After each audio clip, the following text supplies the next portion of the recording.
오늘 하나님께서 우리에게 주시는 말씀 갈라디아서 6장입니다.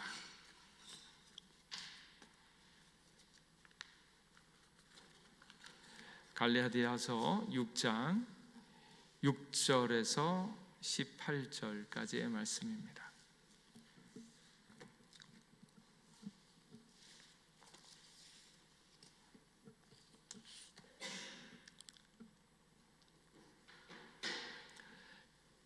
신약성경 266면에 있습니다. 갈라디아서 6장 6절에서 18절까지의 말씀 한 절씩 교독하겠습니다. 가르침을 받는 자는 말씀을 가르치는 자와 모든 좋은 것을 함께 하라. 스스로 속이지 말라. 하나님은 업신여김을 받지 아니하시나니 사람이 무엇으로 심든지 그대로 거두리라.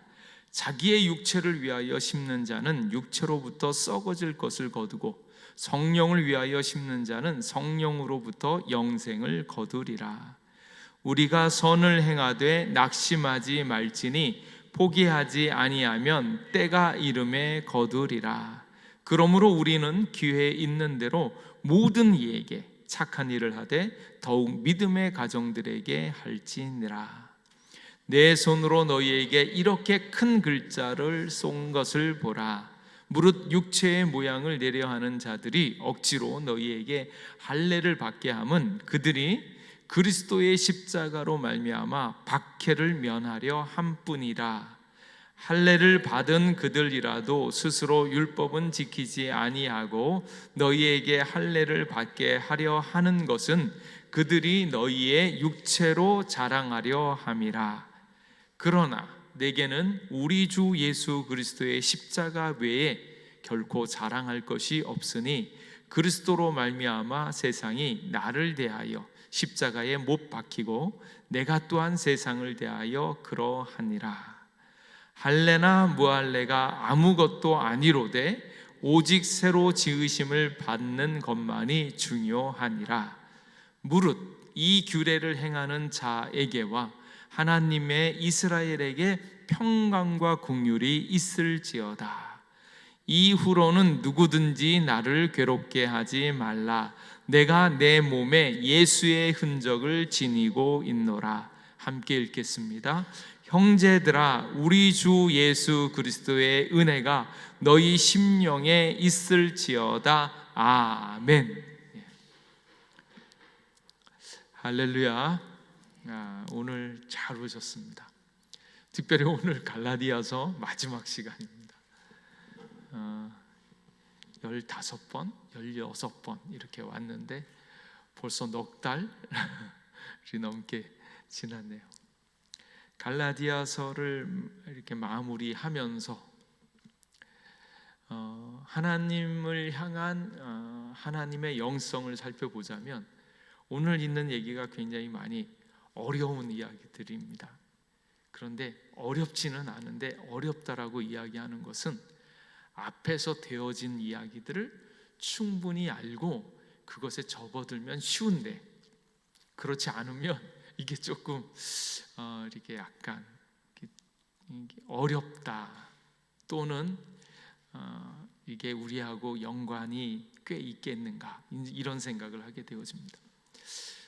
오늘 있는 얘기를 하다 보면 자랑을 얘기를 한번 해봐야 될 것 같아요. 친한 사람 아니면 오랜만에 만난 사람들을 만나면 자랑을 하죠. 무슨 자랑을 합니까? 우리 남주사님은 딱 예수님 자랑 딱. 오늘 14절에 있는 그러나 내게는 우리 주 예수 그리스도의 십자가 외에 결코 자랑할 것이 없으니 이게 결론입니다. 예수님의 십자가 말고는 자랑할 것이 없다. 이렇게 되어지면 좋은데 많은 사람들은 안 그러죠. 만나서 자랑을 하면 자기가 가지고 있는 것들 중에서 가장 좋은 것들 그리고 남들이 보기에 굉장히 좋은 것들을 막 이렇게 드러내놓고 이야기를 하잖아요. 요즘 사람들이 주로 오랜만에 만나면 무슨 자랑합니까? 오늘 보니까 나이 들어가면서 절대 자랑하지 말 것 5가지. 근데 첫 번째, 돈 자랑하지 말 것. 돈 자랑. 자기가 성공했다, 그래서 돈이 많다. 제발 돈 자랑하는 사람일수록 밥은 좀 사면서 돈 자랑했으면 좋겠어요. 밥도 안 사면서 돈 많다고 이래봬도 뭐 자기가 얼마나 돈이 많은. 그러고 이렇게 착감대라 그러면 왠지 이렇게 뒤로 도망가고. 돈 자랑하지 말 것. 두 번째 자랑하지 말 것은 자식 자랑하지 말 것. 자기 자식이 뭐 대학을 잘 갔느니 이렇게 결혼을 했는데 뭐 사돈네가 얼마나 잘 산다는 둥, 그러면서 자식 자랑하지 말고. 또 나중에는 또 무슨 자랑이 있어요? 손자 자랑. 자식을 하다 보니까 이제 손자 손주들 자랑. 그리고 세 번째로 자랑하지 말 것, 공부 많이 했다고, 책 많이 읽었다라고 자랑하지 말 것. 네 번째, 운이 좋아가지고 잘된 것을 자랑하지 말 것. 사람들의 부러울 수 있도록. 사람들에게 남는 것은 시기 질투밖에 없잖아요. 근데 시기 질투를 일으켜 세울 수 있도록 그렇게 만드는, 운이 좋아서 잘된 것들을 자랑하지 마라, 그런 얘기하고. 다섯 번째는 좋은 음식 먹었다고 자랑하지 마라. 이런 이야기들은 자랑. 근데 이 이야기들은 다른 사람하고 비교해 가지고 자기를 드러내려고 하는 마음들이 많습니다. 근데 다른 사람에게서 자랑을 찾지 말라고 말씀을 하죠. 다른 사람을 보면서 자랑을 찾지 말고 자랑할 것은 누구에게 있다? 자기에게 있다. 이게 굉장히 어려운 이야기입니다. 그래서 지난 시간에 갈라디아서 성령을 쫓아 행하는 일들을 하려고 할 때 육체를 쫓아 행하는 사람들이 갖는 헛된 영광을 구하는 것, 그래서 서로 노엽게 하거나 서로 투기하는 것, 그것의 가장 기본은 무엇인가 하면 비교하는 거예요. 비교해서 내가 조금 잘났다. 그리고 요즘에 또 신종 시기가 있죠. 다른 사람이 잘 됐다 그러면 조금 열받는데, 다른 사람이 안 됐다, 망한다, 힘들다, 이런 얘기를 들으면 또 은근히 또 이렇게 약간 고소해하면서 막 이러는 사람도 있어요. 그래서 비교해서 자랑하지 말고, 다른 사람 때문에 다른 사람을 높이 보거나 낮춰보지 말라고. 그러면서 여기 있는 사도 바울이 하는 말은 무엇인가 하면 4절 말씀에, 6장 4절 말씀에 각각 자기의 일을 살피라, 그리하면 자랑할 것이 자기에게는 있어도 남에게는 있지 아니하리니, 이렇게 얘기합니다. 자랑할 것이 남에게 있지 않고 자기에게 있대요. 이게 아주 놀라운 그 깊이 있는 영성인데, 비교의 단계를 넘어서는 거고요. 자랑할 것이 있는데 자랑할 것이 누구에게 있다고요? 자기에게 있다는 거예요. 근데 자기에게 있어서 자기 안에서 자랑할 것을 찾는데, 자랑할 것이 뭐밖에 없어요? 나의 약함밖에 없는 거예요. 나의 약함, 나의 부족함. 근데 나의 약함과 부족함이 왜 자랑이 되겠습니까?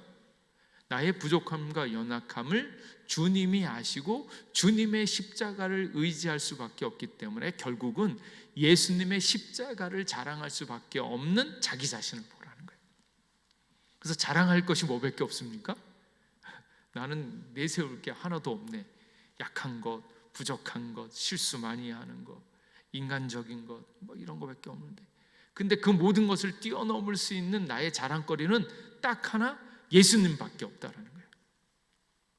그러니까 비교의 단계를 뛰어넘고, 그리고 그 자랑하는 것 자체가 내가 나를 막 내가 높다고 자랑하는 것이 아니라 나의 연약함을 자랑하되, 그 자랑의 핵심은 그래서 예수님이 내 안에 계시다라는 거예요. 그래서 오늘 있는 이 말씀과 결부해서 보면 자랑할 것이 주 예수 그리스도의 십자가밖에 없다. 나의 나 된 것은 오직 주의 은혜다. 이것만 이야기하는 것이 진짜 자랑이다라는 거예요. 근데 이것이 정말로 이렇게 말하지 않아도 왜 딱 만나면 글쎄 요즘에 그런 일이 있었잖아. 우리가 뭘 했잖아. 아니면 우리 아들이 뭘 했잖아. 나도 모르게 이게 자랑으로 이렇게 나오잖아요.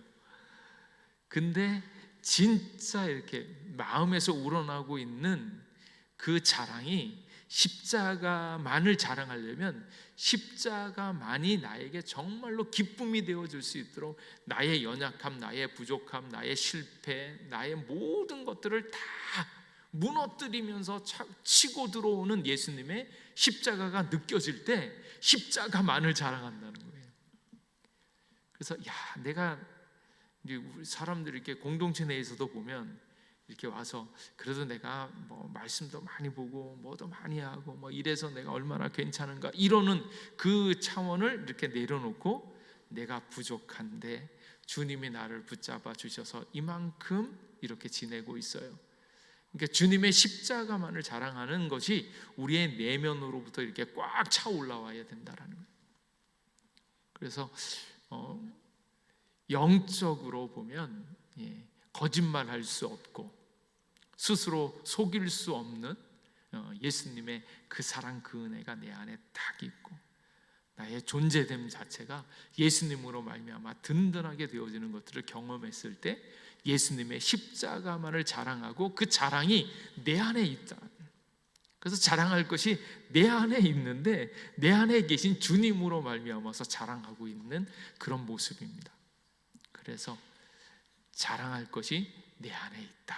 이제 그 생각하시면서 자꾸 이제 여기저기 쫓아다니지 말고 성공하려고 여기저기 막 쫓아다니지 말고 내 안에 계신 주님으로 말미암아서 참된 복과 은혜를 누릴 수 있기를 축복합니다.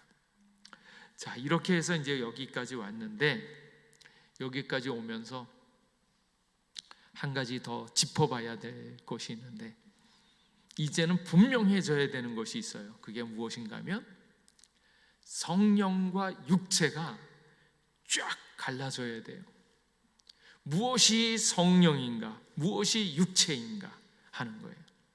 그래서 이 이야기를 이렇게 할 때 성령의 소욕, 육체의 소욕 이렇게 하잖아요.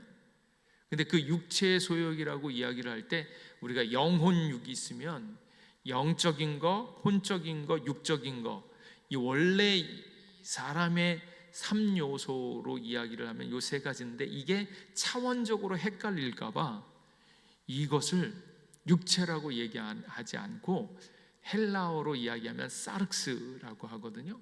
사르크스라고도 그냥 가끔 지칭을 합니다. 왜냐하면 우리의 육이 이 육이 아니고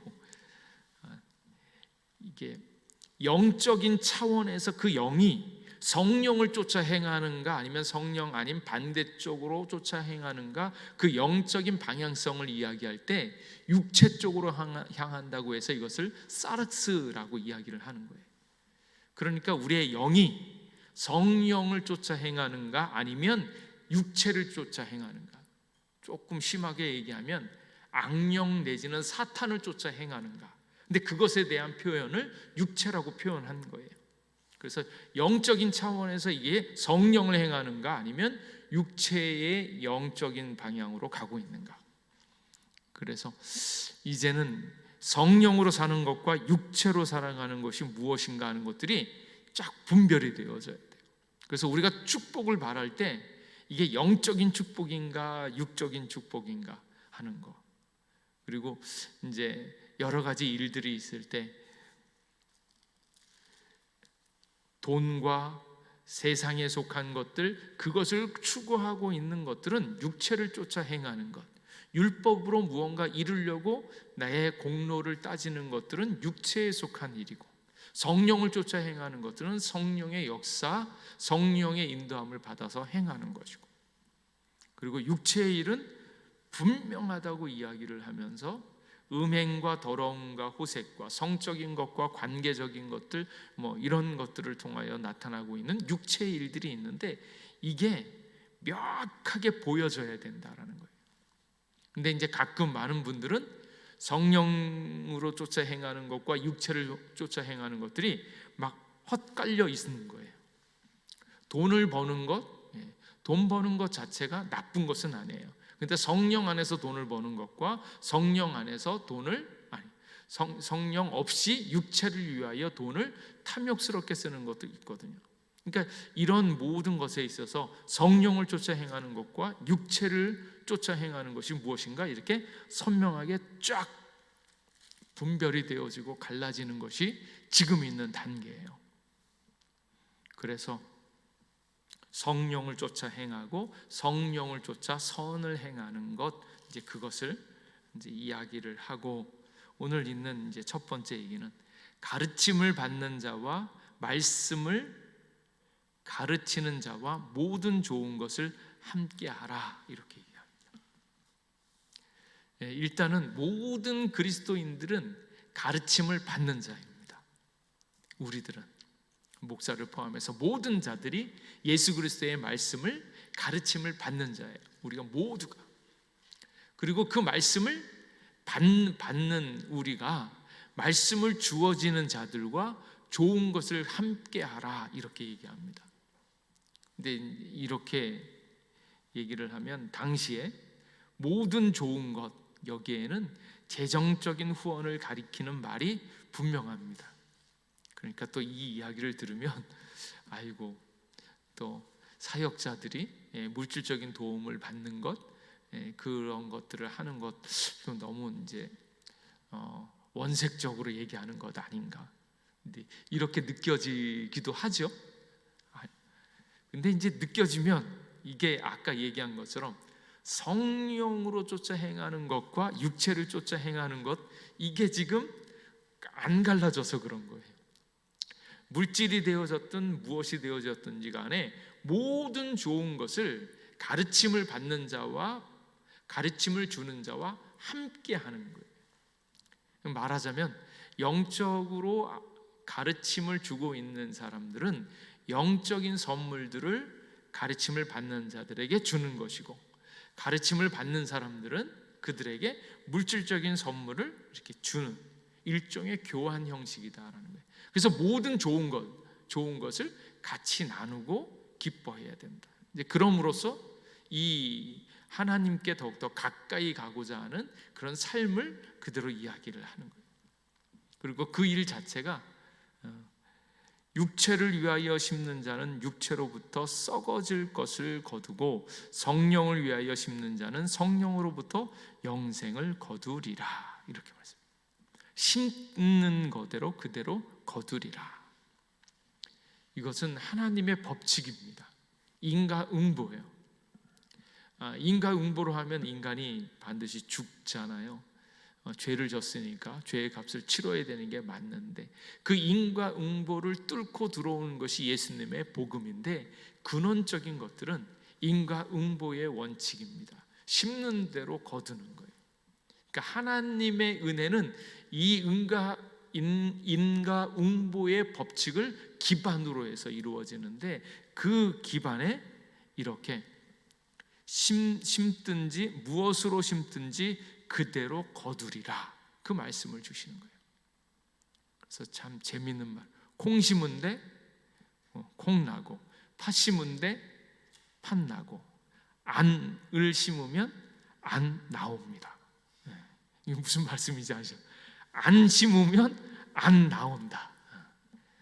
뭘 심든지 그대로 나온다라는 거예요. 그래서 심때 무엇을 심는가? 성령으로 심어야 된다. 육체로 심으면, 그러니까 육체로 심으면 육체로 나오는데, 육체에 속한 것들은 다 썩어진다라는 거예요. 썩는다는 표현에는 그것이 완전히 이제 썩어지고 없어지는 것을 그렇게 이야기를 합니다. 그래서 심을 때 육체에 속한 것을 심지 말고 성령에 속한 성령에 속한 것을 심어야 된다. 그렇게 이야기를 합니다. 근데 이 이야기는 지금 갈라디아 사람들이 육체로 나아가잖아요. 율법을 지킴으로 육체의 선행을 행함으로 말미암아서 그로 말미암아서 결과를 맺으려고 하는데, 육체를 심으면 육체의 결과물이 나오죠. 어떻게 보면 이게 약간의 효력이 있을 수도 있어요. 우리 착한 일을 많이 하고 좋은 일을 많이 하면 그것의 열매들이 맺히잖아요. 그런데 그게 육체에 속한 것이면 결국은 썩어지고 없어지게 되어진다라는 겁니다. 그래서 부패되어지고 괴사되어지는 죄에 대한 모든 것들, 육체는 우리의 눈에 이렇게 보이면 선한 것처럼 보이지만 하나님의 완전하신 것으로 보면 항상 죄로 떨어질 수밖에 없는 일들이 많습니다. 그래서 죄, 그러면 헬라어로 하마르티아 이렇게 얘기하는데, 하마르티아의 뜻은 관역이 있으면 관역을 정중앙을 딱 맞춰야 되는 거예요. 관역을 정중앙에 딱 맞추지 않은 모든 것들은 다 죄인 겁니다. 그래서 주님께서 원하시는 완벽한 그 의에 대하여 그 일들을 완벽하게 이루어야 되는데, 조금이라도 어그러지면 그 모든 것들이 죄이기 때문에 하나님의 일들에 있어서는 인간의 눈에는 선해 보일지 모르지만 하나님의 편에서 보면 그게 흠이 있고 부족하고 연약한 거죠. 그래서 그것이 죄로 말미암아서 결국은 썩어지고 없어질 수밖에 없다. 그래서 육체에 속한 것들은 썩어질 수밖에 없다라는 거예요. 그래서 갈라디아 교인들에게 율법을 쫓아서 육체로 행하는 것들은 결국은 썩어질 수밖에 없다. 그런데 성령을 위하여 심는 자는 성령으로 말미암아 영생을 얻는다. 그리고 선을 행할지니 낙심하지 말지니 포기하지 아니하면 때가 이름에 거두리라. 그래서 저희들의 삶이 그와 같죠. 육체로 본 사람들은 막 잘 사는 것 같고 성공하는 것 같고 사람도 많아지는 것 같고, 그리고 더 신기한 것은 뭔가 하면 하나님의 뜻대로 하면 이 땅에서 보는 것처럼 그렇게 잘 되어지지 않을 때가 있습니다. 그러다 보니까 사람들이 저게 진짠가 가짠가 이러는데, 오히려 거짓으로 하고 교회가 복음을 잘 가리키면 오히려 잘 안 오는데, 교회가 그냥 친목단체, 서로 인간관계 만들고 서로 이렇게 잘 지내려고 애를 쓰고 있는 그런 모임으로 가면 어쩌면 사람들이 더 많이 올 수도 있어요. 그래서 막 선물도 많이 주고 인간관계로 만들어서 친목단체하고 회비를 걷어서 이렇게 여러 사람들이 나눠 갖고, 그리고 누구는 꼭 소속감을 위해서 꼭 회비를 계속 거두면서 이렇게 친목단체적으로 하면 어쩌면 잘 되는 것처럼 보입니다. 그런데 하나님의 교회가 복음으로 나아가면, 복음은 나 자신을 내려놓는 삶이 있고 내가 손해보고 이렇게 나아가다 보면 안 되는 것처럼 보일 때가 너무 많습니다. 그러니까 자꾸 낙심하게 되어지죠. 세상에서 엉터리로 사는데 잘 사는 사람 많잖아요. 교회에서도 기도도 온전히 안 하고 자기 마음대로 막 사는데 왜 막 이렇게 높아지는 것 같고 막 이러면 막 이렇게 열도 받고 막 그런 속에서부터 이렇게 불이 나오면서 하나님이 살아계시다면 어떻게 이럴 수 있는가 이런 생각이 막 들잖아요. 이런 하나님이라면 나는 차라리 안 믿을래 이러는 사람도 간혹 생기잖아요. 그런데 세상 사람들이 그렇게 한다 그래가지고 하나님을 믿지 않는 사람들, 엉터리로 믿는 사람들이 잘 되어진다고 해가지고 열받거나 낙심하지 마라.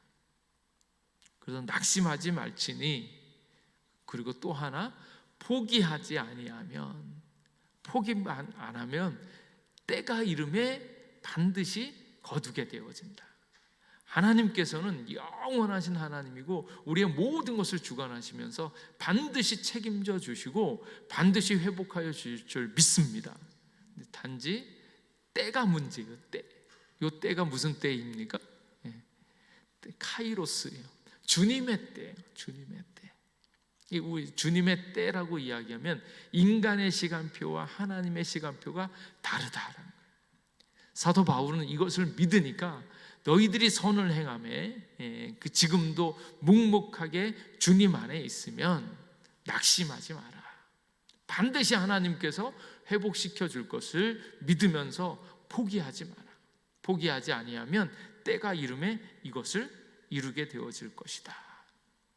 그래서 육체로 심지 말고 성령으로 심고, 그래서 모든 좋은 사람들에게 선을 베풀어라. 선이라고 하면 하나님의 일들을 이야기하는 거예요. 하나님의 일들. 근데 하나님의 일들을 하는데 이것도 우선순위가 있습니다. 누구에게 먼저 해야 되는가? 믿음의 가정들이요. 그래서 10절 말씀에 우리는 기회에 있는 대로 모든 이에게, 기회가 닿는 대로 여러 사람들에게 하되 착한 일을 하되 더욱 믿음의 가정들에게 할지니라. 그러니까 믿음을 가지고 있는 자들이 믿음을 지키면서 잘 일어설 수 있도록 믿음의 가정들을 더 잘 보살피고 선을 행하라고 이야기하는 겁니다. 그래서 육체를 위하여 심지 말고 성령을 쫓아 행하는 것, 이것을 찬찬히 잘 보아야 된다. 이제 그렇게 말씀을 합니다. 그래서 이 지금 있는 갈라디아서의 마지막 부분에 와서 우리가 선명하게 봐야 할 것은 성령과 육체를 정확하게 구별해야 된다. 그리고 지금 되어지는 일들이 육체에 대한 일이 진행되어지고 있는가, 아니면 성령의 일들이 진행되어지고 있는가 하는 것을 스스로 잘 분간해 보셔야 돼요. 그리고 내가 성장할 때도 점점 세월이 지나면 지날수록 육체적으로 잘 되어지는 것들을 추구하고 있는가, 아니면 영적으로 주님 앞에 속하고 주님 안에서 내가 성장하고 있는가 하는 것을 찬찬히 잘 보셔야 됩니다. 그래서 아까 성령과 사르스, 이것은 영적인 차원인 거예요. 영적인 차원. 그래서 영적인 차원에서 주님께로 향하면, 성령의 인도함을 받으면 생각이 어떻게 되어져요? 영의 생각을 하는 겁니다. 그러니까 사람들이 우리 삶을 이렇게 보건대 내가 지금 성령을 쫓아 행하는가 육체를 쫓아 행하는가 분간할 수가 없잖아요. 근데 그 분간할 수 있는 것들은 무엇을 봐야 되냐면 내 생각이 무슨 생각을 하는가, 내 감정은 무슨 감정이 있는가, 그리고 내 행동은 어떤 행동을 하고 있는가. 행동은 하는데 나는 주님 위해 살겠습니다 그러는데 정작 삶에 대한 모든 부분들은 돈만 벌려고 하고, 사람들 이렇게 어떤 말을 하고 어떤 행동을 하는지 이렇게 보면 주님을 사랑하고 섬기는 일들을 많이 하는가, 결국 아니면 나의 안위를 위해서 더 많이 하는가, 이것을 이렇게 살펴보셔야 되는 거예요. 행위를 살피면 이게 딱 답이 나옵니다. 그래서 가끔은 24시간 캠코더를 들고 내 생활을 다 찍었으면 좋겠어요. 그리고 분석을 한번 해보는 거예요. 행위를 찬찬히 살펴볼 것, 그리고 내 마음을 살펴볼 것. 똑같은 일인데 감사의 마음이 있는가, 똑같은 일인데 더 사람들을 더 사랑하고 섬기는 은혜의 마음이 있는가, 아니면 똑같은 일이지만 시기 질투하거나 경쟁적으로 하고 있는가. 내 마음을 봐야 되는데 많은 사람들이 그 마음을 보지 못해요. 뭐 때문에? 자기의 욕망 때문에, 심지어는 자기의 꿈, 자기의 비전 때문에 자기가 지금 무슨 감정을 갖고 있는지 헤아리지 않는 거예요. 근데 내 마음이 하나님 안에서 선한 마음인가 하는 것을 분석을 해보셔야 돼요. 그리고 생각이요. 생각을 쭉 보셔요. 생각을 무슨 생각을 하는지 생각해 보는 것, 이게 뭡니까? 메타인지죠. 메타인지. 생각을 하는데 그 생각을 왜 하는지 생각해 보라는 거예요. 그러니까 생각의 차원들을 쭉 보는데 그 생각을 어디에 비춰봐야 되는가 하면 성령에 비춰서 영적인 생각을 하는가 육적인 생각을 하는가. 그래서 금방 있는 생각은 분명히 혼의 상태인데 무슨 영의 생각이 있고 육적인 생각이 있겠습니까? 근데 생각이라고 하는 차원에서 이게 성령을 쫓아 행하는가 아니면 육체를 쫓아 행하는가, 이렇게 방향성에 대한 이야기라는 거예요. 그래서 성령과 육체는 그냥 이제 똑같이 육체가 아니고 그 영적인 방향성을 이야기할 때 성령을 쫓아 행하는가 육체를 쫓아 행하는가, 그러니까 생각을 분석해 보건대 그 생각이 성령의 생각을 하고 있는가 아니면 육체의 생각을 하고 있는가, 이것을 분별해 보는 거예요. 그래서 그것으로 말미암아서 생각, 감정, 행위, 의지, 이것들을 분석해 봄으로 내가 지금 영을 쫓아 행하고 있는가 하는 것들을 구체적으로 볼 수 있는 거죠. 그래서 우리의 모든 일들 가운데 우리의 삶이 성령을 쫓아 행하고 있는가 하는 것들을 분석해 보시면서 우리의 마음을, 우리의 영을 예수님께 두면 성령의 역사가 나타날 줄로 믿습니다. 그렇게 주님을 사랑하고 의지하면 그것들이 쭉 일어나는 거예요. 그러면서 이제 마지막으로 사도 바울이 정리를 합니다. 내 손으로 너희에게 이렇게 큰 글자로 쓴 것을 보라. 갑자기 내 손으로 큰 글자, 왜 그러겠습니까? 너희들에게 큰 글자로 강조해서 이것만큼은 놓치지 마라. 이렇게. 또 이제 어떤 분들은 이 갈라디아서를 아마 대피를 시켰을 것이다. 그러니까 이제는 정말로 중요하기 때문에 내가 큰 글자, 왜 또 큰 글자였겠어요? 사도 바울이 눈이 나빠가지고 눈이 너무 안 좋고 안질이 있다고 얘기를 하니까 본인이 잘 보이게 크게 쓸 수밖에 없어서 그렇지 않냐, 이렇게 얘기하는데 그런 것 같지는 않고, 이 글을 쓰는 것도 사도 바울이 쓰는 것 같고, 또 이렇게 큰 글자로 쓴다는 것은 정말로 중요한 이야기를 쓰고 싶어서 이렇게 쓰는 것.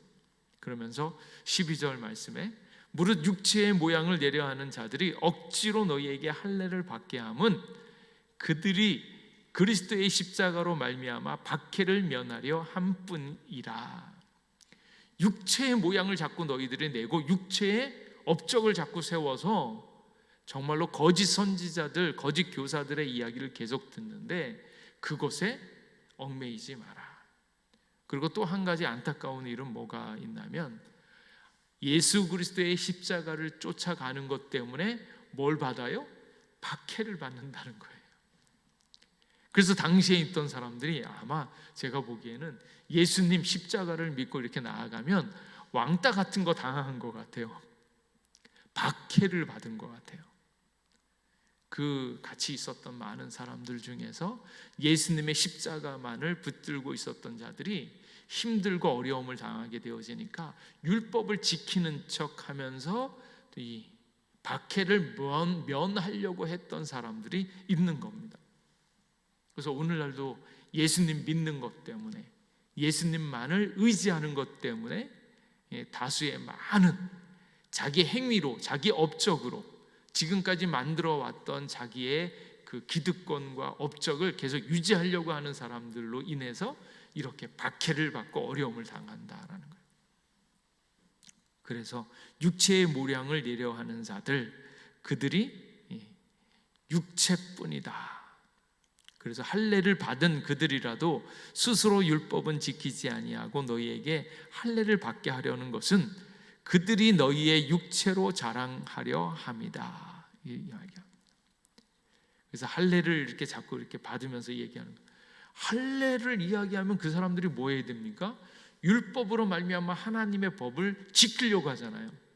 그러면 하나님의 율법, 다른 율법도 계속 잘 지켜야 되는데 이것을 가리키고 있는 거짓 선생들이 본인들이 할례는 중요하다고 이야기하는데 율법이 가리키고 있는 것들은 본인들은 안 행하는 거예요. 오늘날 많은 사람들이 그와 같습니다. 교회에서 여러 가지 이게 맞다 이렇게 선동을 하는데 정작 그 사람은 그걸 하고 있는가? 본인은 그걸 안 해. 가끔 이제 그러니 교실에서 애들 막 떠드니까 뭐라 그래요? 야 이놈들아 조용히 해, 그렇게 얘기하죠. 그렇게 보면 뭐예요? 조용히 하라고 하는 네가 더 시끄럽다, 이제 그 얘기죠.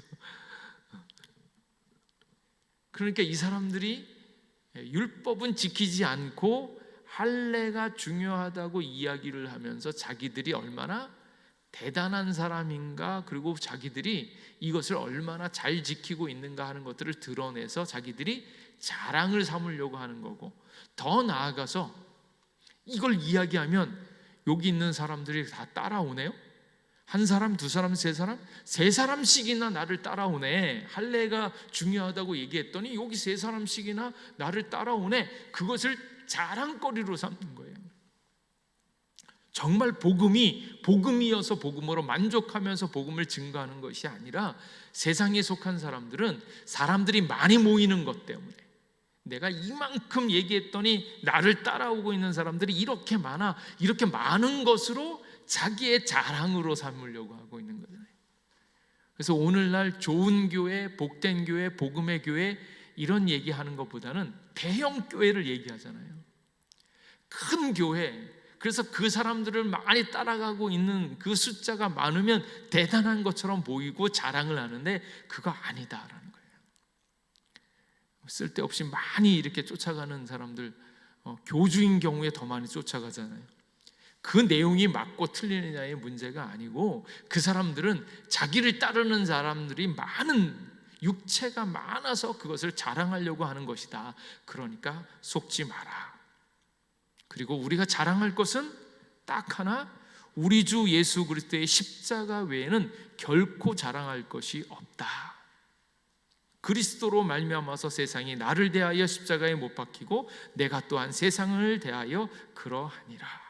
그래서 자랑할 것이 예수님밖에 없습니다. 그러니까 여러분이 어디를 가든지 예수님만 꽉 붙잡으셔야 돼요. 인간도 아니고 육체도 아니고 그 어떤 율법도 아니고 오직 예수님을 붙잡고 예수님이 내 안에 계시는 거예요. 그러고 나니까 15절 말씀에 할례나 무할례가 아무것도 아니로되 오직 새로 지으심을 받는 것만이 중요하니라. 할례와 무할례가 아무것도 아니에요. 요게 지금 갈라디아서의 가장 주제 성구입니다. 그래서 요거는 한 번 더 나왔죠. 어디에 나왔냐면 갈라디아서 5장 6절에 나왔어요. 그리스도 예수 안에서는 할례나 무할례나 효력이 없으되 사랑으로서 역사하는 믿음뿐이니라. 사랑으로서 역사하는 믿음이에요. 믿음의 본질은 사랑인데, 그러므로 예수 그리스도를 믿는 그 믿음이 우리를 새롭게 만든다는, 그 얘기가 이 얘기인데 반복해서 얘기하는데, 여기서는 새로 지으심을 받는 것만이 중요하다. 새로운 피조물, 새로 지으심을 받는 건 무엇으로요? 오직 믿음으로, 예수 그리스도를 믿음으로 말미암아서 새롭게 되어진다는 것을 분명히 기억하셔야 돼요. 그러니까 할례나 무할례 아무것도 아닙니다. 말하자면 혈통도 아무것도 아니고, 우리가 예수님 믿는 지 3대가 되어지고 4대가 되어지고 아무런 중요한 게 아니고, 단지 지금 예수 그리스도를 믿는 그 믿음, 사랑으로서 역사하는 그 믿음만으로 우리가 지금 새롭게 지으심을 받는, 그게 정말로 중요한 거지, 그 모든 것들을 따지지 마라. 그래서 할례나 무할례가 아무것도 아니로되 오직 새로 지으심을 받는 것만이 중요하다. 이게 핵심 구절입니다.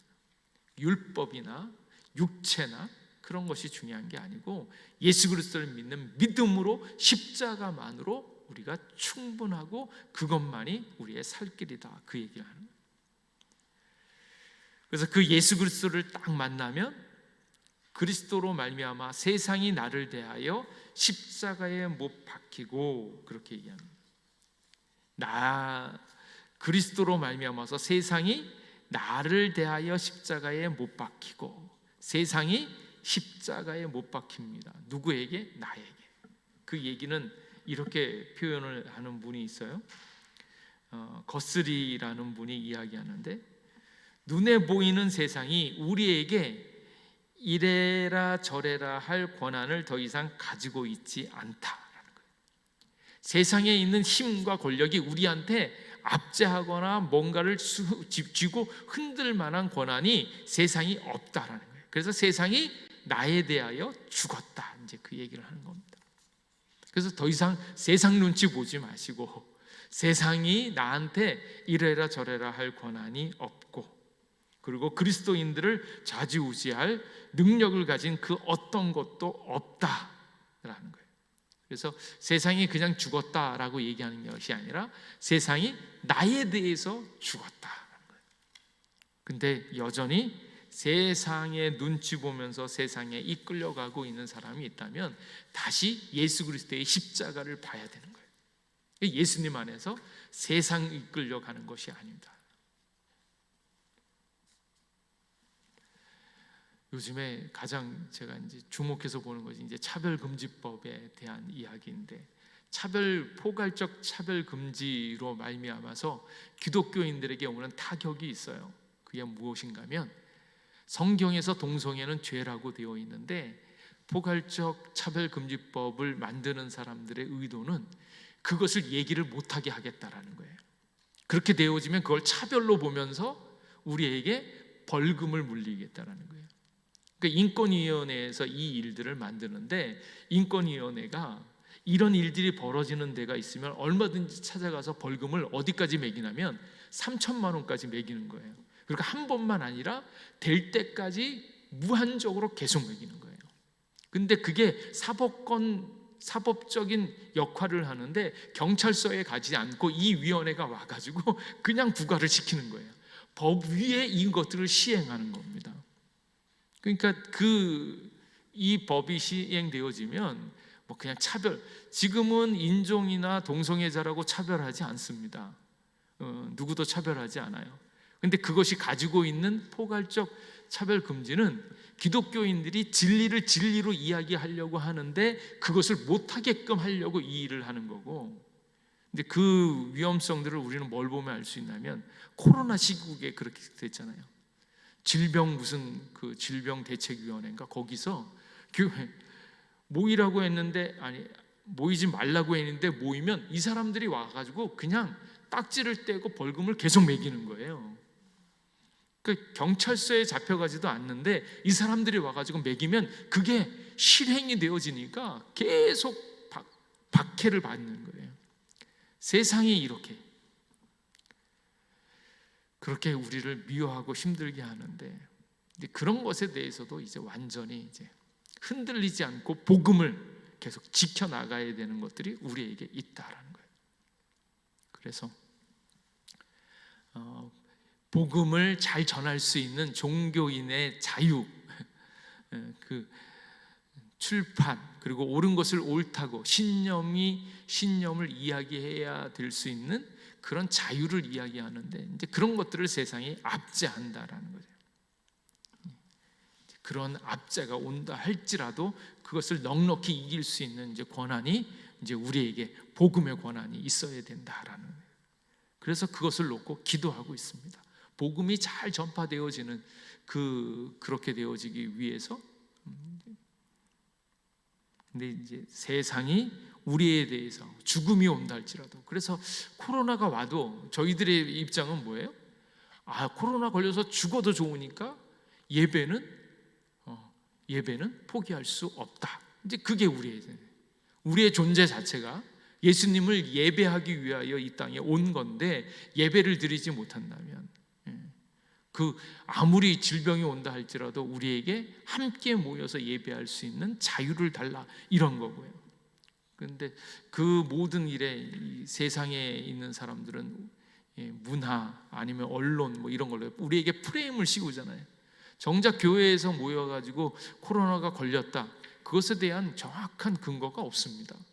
근데 우리가 마치 지하철에서는 지하철 그 많은 사람들이 버스를 타고 다닐 때는 하나도 전염이 안 되어지는, 오히려 그게 바글바글 돼가지고 그게 더 위험한 것 같은데, 근데 교회는 한 사람 앉고 여기 뭐 몇 칸 뛰어서 앉고, 교회에서는 식당은 엄연히 운영을 하는데 교회에서는 밥도 못 먹게 하고 프레임을 씌워서 압제를 하는데, 그러한 일들이 앞으로 일어날지 모르겠어요. 그런다 할지라도 그것을 뛰어넘는 주님을 향한 사랑이 우리에게 있다라는 것을 보는 겁니다. 그리고 우리는 세상에 대하여, 내가 또한 세상을 대하여 그러하니라. 그래서 오직 자랑할 분은 예수 그리스도의 십자가 외에는 없다, 이렇게 얘기하는 거예요. 무릇 이 규례를 행하는 자에게와 하나님의 이스라엘에게 평강과 긍휼이 있을지어다. 그리고 너무나 멋있는 표현이 나옵니다. 이후로는 누구든지 나를 괴롭게 하지 말라. 내가 내 몸에 예수의 흔적을 지니고 있노라. 흔적인데 그 흔적이 뭐겠습니까? 예수님 때문에 당하는 고난과 아픔입니다.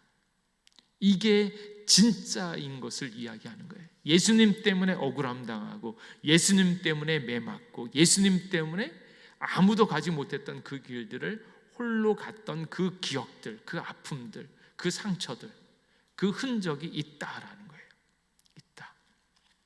그래서 그것을 이제 헬라어로 스티그마 이러는 거예요. 그래서 예수님의 스티그마, 흔적이 있어야 된다. 예수님으로 말미암아서 아파하고 힘들어했던 흔적이 있어야 된다. 저희 교회가 이제 1주년을 넘어서 오잖아요. 그래서 이제 우리 선배 목사님들을 이렇게 만나서 이제 얘기를 하다 보면 어떻게 개척을 하게 됐노? 이렇게 물으면 제가 여차여차해서 이전에 있었던 교회에서 쫓겨났습니다. 그러면서 그때 정말 힘들었습니다. 그때 많은 사람들이 미워하고 아프게 하고 막 그래서 그때를 생각하면 너무너무 힘들고 어려웠습니다. 그리고 이제야 조금 이야기할 수 있는 것은 그런 것에 눌리지 않으려고 애를 썼습니다. 애를. 이제 그때 제가 복음을 전하려고 할 때 그런 아픔이나 힘들고 어려운 것들 얘기하면서 이거 얘기를 하면 복음이 온전해지지 않을 것 같아서 지금까지 오는 많은 세월들 동안 그 아픔들, 그 상처를 이기려고 애를 많이 썼습니다. 그랬더니 그분이 하시는 말씀이 뭔가 하면 그게 혹시 트라우마 아니냐? 그러는 거예요. 이전에 당해왔던 많은 트라우마들, 예수님 때문에 복음을 전하거나 교회를 하면서 사람들에게 아픔 당하고 미움 당하고 쫓겨나감 당하고 이게 이제 트라우마가 될 수 있겠다. 이제 사실은 말로 표현하지 않지만 어쩌면 트라우마가 됐을 수 있겠다. 이제 이런 생각이 드는 거예요. 근데 그 선배 목사님이 뭐라고 얘기하냐면, 야, 트라우마가 변하여 스티그마가 되기를 바란다. 이제 이 얘기를 딱 하는 거예요. 이게 우리의 인생이지 않을까. 주님으로 말미암아서 예수님 믿는 것 때문에 생긴 트라우마가 있잖아요. 그잖아요. 이전에 교회를 하면서 막 교회 안에서 분쟁이 있고 싸우고 아프고, 그리고 뭐 네가 잘났다 그러면서 서로 막 쫓아내고 뭐 결국은 그게 다 뭐예요?